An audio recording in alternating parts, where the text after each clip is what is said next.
The disappearing guests of room 13. The Pinewood Inn, nestled in the mountains, was a place that seemed to be frozen in time.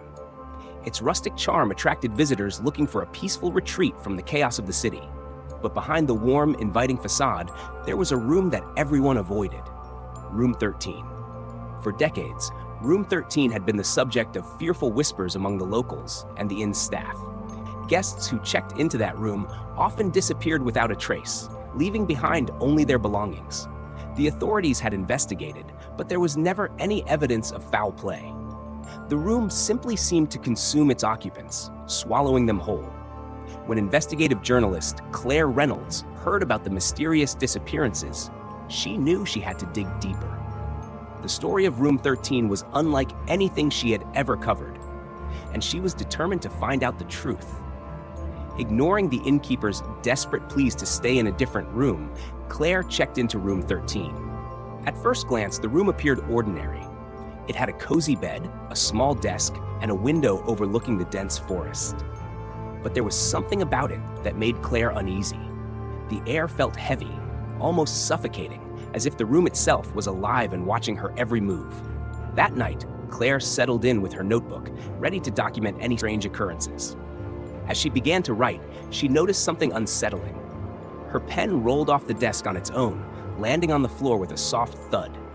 Startled, she glanced around the room, but everything else seemed in place. She brushed it off as her imagination and continued her work. But the oddities didn't stop. As she prepared for bed, Claire felt a sudden chill, even though the heater was on.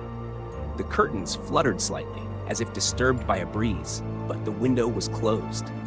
She tried to shake off the feeling of being watched, convincing herself it was just nerves. The whispers began as she lay in bed, drifting in and out of sleep.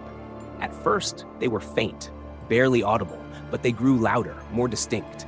It was as if multiple voices were speaking at once, their tones urgent and filled with desperation.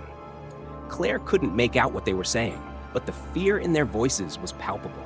Then came the dreams, vivid, terrifying nightmares that felt all too real.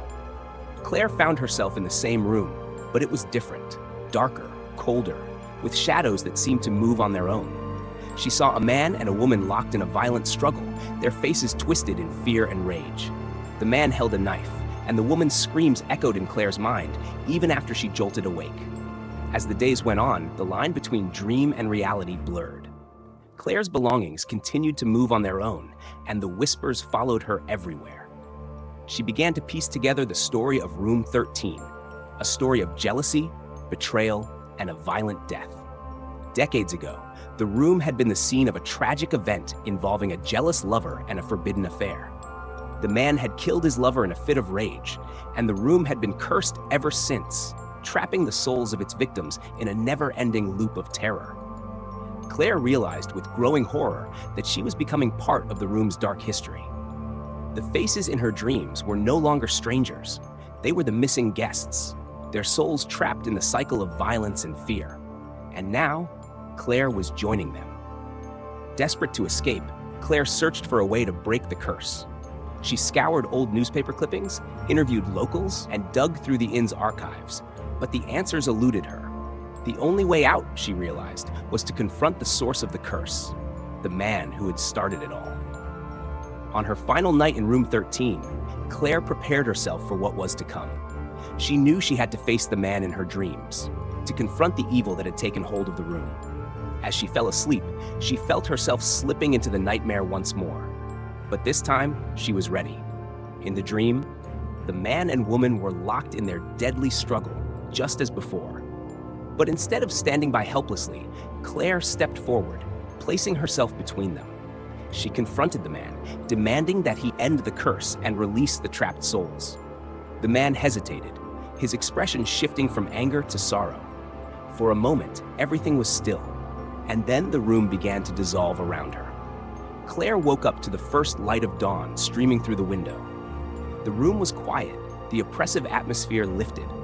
The whispers were gone, and the air felt light and clear for the first time since she arrived. She had done it. She had broken the curse. Claire packed her belongings and left Room 13 for the last time. As she drove away from the Pinewood Inn, She knew that the story of Room 13 was far from over. The room might be at peace now, but the memories of what had happened there would stay with her forever. If you like this content, please like, share, and subscribe to our channel. Thank you.